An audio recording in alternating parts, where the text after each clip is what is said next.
আমার চ্যানেলে তোমাদের সকলকে স্বাগত। আজ আমরা ক্লাস 5-এর রায়ান মার্টিন প্রশ্ন বিচিত্রা থেকে পরিবেশের তৃতীয় পর্যায়ক্রমিক মূল্যায়নের 21 নম্বর স্কুল সলভ করব।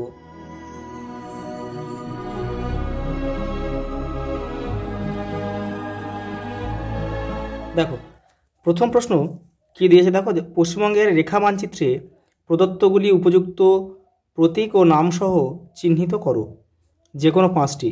দেখো এখানে 6টা দিয়েছে, আমি করে দিচ্ছি। দেখো দেখে নাও। তোমাদের যে প্রথমে একটা কিন্তু পশ্চিমবঙ্গের ম্যাপ তোমাদের স্কুল থেকে দেবে, কিন্তু এই ম্যাপের মধ্যে যে জেলাগুলো আছে সেই জেলাগুলো চিহ্নিত করা থাকবে, তোমাদের অতটা ভয় পাওয়ার দরকার নেই। এখানে আমি যে ম্যাপটা পেয়েছি সেটা আগে জেলাগুলো দেখানো নেই, তো আমি তোমাকে দেখিয়ে দিচ্ছি। দেখো প্রথমে কী দিয়েছে, গোর্গাবুরু দিয়েছে। প্রথমে দিয়েছে পশ্চিমবঙ্গে, দেখো এক একটা কী দিয়েছে, পশ্চিমবঙ্গের রাজধানী কি, পশ্চিমবঙ্গের রাজধানী কি, কলকাতা। এই দেখো ম্যাপের এই জায়গাটা তোমাদের চিহ্নিত করতে হবে, যে হুগলি নদী, এই যে এই জায়গাটা তোমার চিহ্নিত করতে হবে কলকাতা। এগুলো তোমরা কিন্তু সব পেন্সিল দিয়ে করবে, আমি তোমাদের বোঝানোর জন্য সেটা দেখো পেন দিয়ে করছি। তবে দেখো দ্বিতীয়টা কি বলেছে, দেখো গোর্গাবুরু। দেখো গোর্গাবুরু হচ্ছে পুরুলিয়ার একটা দেখো পাহাড়, এই যে এই জায়গাটা হচ্ছে গোর্গাবুরু। দেখো তারপর একটা কী দিয়েছে, উত্তর দিনাজপুর জেলা, এই যে এইটা হবে। দেখো এখান থেকে এইটা হচ্ছে উত্তর দিনাজপুর জেলা, এটা দক্ষিণ দিনাজপুর, এটা মালদহ, এই জায়গাটা। পরেরটা কী দিয়েছে, দেখো কর্কট ক্রান্তি রেখা, এটা তোমাদের ম্যাপে আঁকাই থাকবে। দেখো এই যে দেখো এইটুকুনি আঁকা ছিল, এই যে ডট ডট ডট দেওয়া ছিল, ডট ডট ডট, এটা আমরা দেখো জুড়ে দিয়েছি, এটাই হচ্ছে তোমাদের কর্কট ক্রান্তি রেখা। আচ্ছা লাস্ট কী দিয়েছে, দেখো আচ্ছা সুন্দরবন দিয়েছে। দেখো সুন্দরবন হচ্ছে আমাদের পশ্চিমবঙ্গের একদম দক্ষিণ দিকটা, এইটা হচ্ছে এইগুলো কিন্তু সব সুন্দরবন, এইগুলো সব সুন্দরবনের অংশ। এই যে দ্বীপগুলো রয়েছে সব এগুলো সুন্দরবনের অংশ। আর দেখো কি দিয়েছে, আর বীরভূম জেলা দিয়েছে। এই যে তোমাদের এগুলো জেলাগুলো চিহ্নিত করা থাকবে, তোমরা শুধু জাস্ট নামগুলো লিখবে, আমি এঁকে দিয়েছি। তোমাদের এইভাবে কিন্তু করতে হবে, সব পেন্সিল দিয়ে করবে। দেখে নাও পরের প্রশ্ন কি দিয়েছে।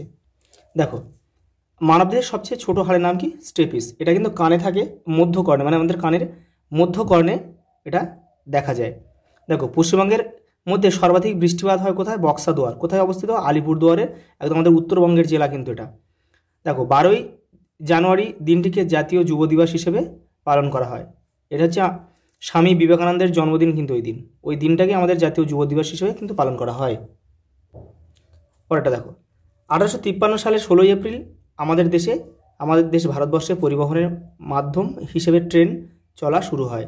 গৌণ জোয়ারে 12 ঘন্টা 26 মিনিট পরে মুখ্য জোয়ার হয়।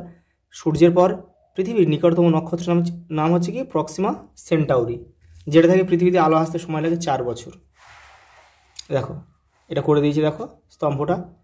তোমরা কিন্তু কেউ তীর চিহ্ন দিয়ে মেলাবে না, এই যে দাগ নাম্বারগুলো এপারের উত্তরের পাশে লিখে দেবে, হয়ে যাবে।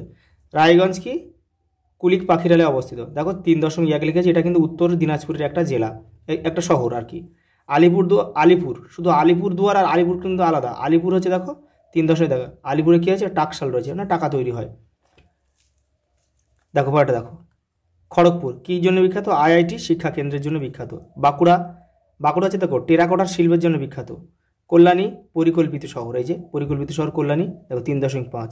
আর হলদিয়া আছে পেট্রো রসায়ন শিল্প, এই যে পেট্রো রসায়ন দেখো শিল্প, এই যে পেট্রোকেমিক্যাল বা পেট্রো রসায়ন শিল্প 3.6। দেখো পরে আমি সুন্দরবনে সৃষ্টি একটি নতুন দ্বীপ, আমি কি, এখানে রটা পড়েনি, আমি কে।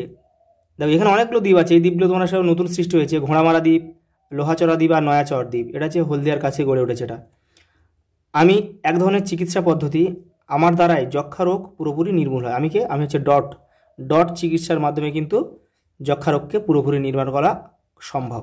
আমি একটি সুন্দর পালকওয়ালা বিলুপ্ত পাখি, আমি কে, আমি হচ্ছে হুইয়া পাখি। আমি স্বাধীন ভারতের প্রধান শিক্ষামন্ত্রী, আমি কে, মৌলানা আবুল কালাম আজাদ। আমি এক ধরনের মাটি, আমার মধ্যে অ্যাসিডের পরিমাণ বেশি, তাহলে আমি কে, আমি হচ্ছে আম্লিক মাটি। পরেরটা দেখো শিরা ও ধমনীর মধ্যে যে কোনো দুটি পার্থক্য লেখো, দেখে নাও। আকর্ষ বলতে কি বোঝো, উদাহরণ সহযোগে লেখো।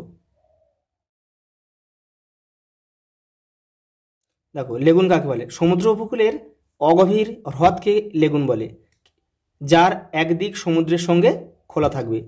লেগুন মানে কিন্তু হ্রদ, অ্যাকচুয়ালি হ্রদ, কিন্তু তার একদিক কিন্তু সমুদ্রের সঙ্গে যুক্ত থাকবে। উদাহরণ হিসেবে অবশ্যই দেবে, উদাহরণ কি, লেগুন। উদাহরণ হচ্ছে আমাদের উড়িষ্যার চিল্কা, তোমরা যারা পুরীতে গেছো নিশ্চয়ই তোমরা চিল্কায় গিয়েছো, সেই চিল্কা হচ্ছে ভারতবর্ষের সবচেয়ে বৃহত্তম লেগুন, দেখবে ওটাও বঙ্গোপসাগরের সঙ্গে যুক্ত হয়ে রয়েছে। দেখো সমাজভিত্তিক বন বলতে কী বোঝায় 123 পেজে আছে, তোমরা ওখানে দেখে নেবে। লোকালয়ের মাঝে যে ছোটো ছোটো বন গড়ে ওঠে সেগুলোকেই সমাজভিত্তিক বন বলে। দেখো ঘুনি ও পোলো কাকে বলে, দেখো তোমাদের বইয়ের 117, 118 নম্বর পেজে রয়েছে, দেখে নাও। দেখো বাঁশের শলা দিয়ে তৈরি বাক্সের মতো মাছ ঢুকতে পারে কিন্তু বেরোতে পারে না, এটাকে কী বলে? এটাকে বলা হয় ঘুনি। আর পোলো কি? দেখো মাছের চারপাশ ঘিরে ফেলতে হয়, তারপর হাত ঢুকিয়ে ধরতে হয়, সেটা হচ্ছে পোলো। এই যে ছবিটা রয়েছে দেখো, এই ছবিটা হচ্ছে কিন্তু পোলোর ছবি। দেখো পরেটা কি আছে দেখো, সুনামি কি? সামুদ্রিক বিশাল জলোচ্ছ্বাসকে কিন্তু সুনামি বলে। তোমাদের বইয়ের 158 নম্বর পেজের আছে, ওখান থেকে একটু করে নিও।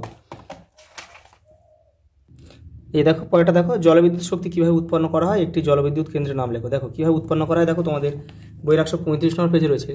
এই দেখো টারবাইন ঘুরিয়ে কিন্তু দেখো নদীতে টারবাইন ঘোরাতে হবে, এই যে এখান থেকে এই পর্যন্ত লিখবে, তাহলে হয়ে যাবে। আর একটা জলবিদ্যুৎ কেন্দ্রের নাম বলেছে, এটা লিখে দেবে ঝালং। পরেটা দেখো, রাঢ় অঞ্চলের নদীগুলির উপর যে বহুমুখী পরিকল্পনা গ্রহণ করা হয়েছে তার উদ্দেশ্যগুলি কী কী, দেখে নাও। পরেটা দেখো, মরা কোটাল কীভাবে সংগঠিত হয় তা শুধুমাত্র চিত্রের সাহায্যে দেখাও।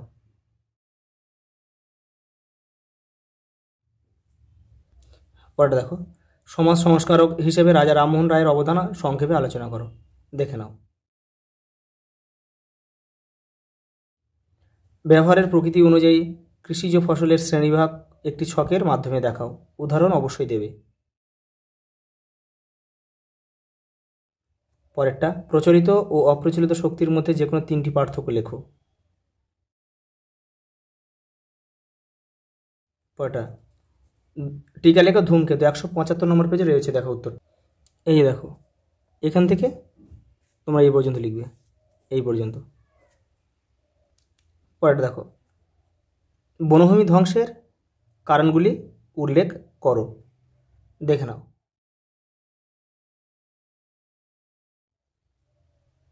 পরেরটা দেখো, উত্তরবঙ্গের পার্বত্য অঞ্চলের নদ নদী ও স্বাভাবিক উদ্ভিদের বিবরণ দাও। দেখো 77 নম্বর পেজের উত্তরটা রয়েছে, এই যে এখান থেকে তোমাদের কিন্তু করতে হবে, এখান থেকে পড়ে তোমরা লিখবে। পরেরটা দেখো, চিত্রসহ ভরা জোয়ারের বিবরণ দাও, এই যে এটা লিখবে, এটাও আঁকতে পারো। পরেরটা দেখো, শিশুদের অধিকারগুলি কী কী, 176 নম্বর পেজে রয়েছে, এটা করবে।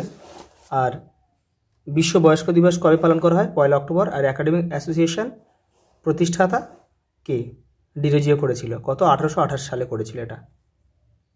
দেখো এই তোমাদের এই পরিবেশের আরও সেটগুলো কিন্তু চ্যানেলের প্লেলিস্টে পেয়ে যাবে, ওখান থেকে তোমরা এগুলো বাদবাকিগুলো দেখে নেবে। আজ এই পর্যন্ত, দেখা হবে পরের ভিডিওতে।